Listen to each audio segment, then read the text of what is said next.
खूब शीघ्र आसिया जाऊँगी राजनीति भित्तिक एक नुआ ओडिया सिनेमा जार नाम रखा जाइए पावर। बाबूशान फिल्म्स ब्यानर रे प्रस्तुत होती बेले यह सिनेमाटी यार प्रोडक्शन भार संभाली तृप्ति शतपथी।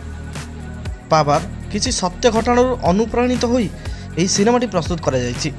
सिनेमा रे राजनीति ड्रामा लव रोमांस एवं एक्शन भित्तिक थिबा बेले कॉमेडी ट्रेजेडी सह अशोकपति फेरुछंती एही पावर सिनेमा को नहीं।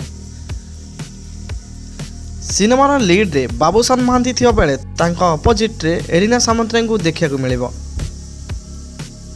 सिनेमाटी राजनीति उपरे कहानी आधारित होइथिबा बेले सिनेमा बाबूशान महांती को एक सरपंच भूमिका रे देखिया को मिलिबो।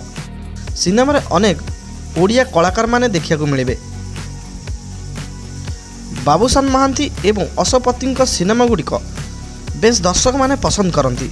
एथर मध्य पावर सिनेमा को दर्शक माने पसंद करिए बोली आशा रखी पावर सिनेमार टीम एवं प्रोडक्शन हाउस।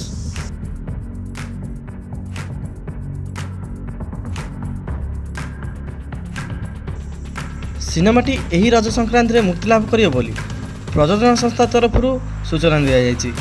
सिनेमार म्यूजिक डायरेक्टर अच्छा गौरव आनंद एवं आपण मानकु एही सिनेमा रे अनेक सुंदर सुंदर गीत देखा मिले। बाबूशान को एही सिनेमा रे एक नियारा गेटअप देखा बेले सरपंच भूमिका देखा मिले। गोटे पंचायत रे बाबूशान महांती किभली निजर पावर देखाई सिनेमा देखा मिले। किभली जनता को अनेक प्रकार लोभ प्रलोभन देखाई जनता ठारू भोट हासिल कर सिनेमा देखा मिले। जमिति चलुवा नीतिगति एवं सत्य घटना किसी भी सिनेमा देखा मिले। तो दर्शक मानक निहाती भाव में गोटे नुआ एवं भिन्न प्रकार एक सिनेमा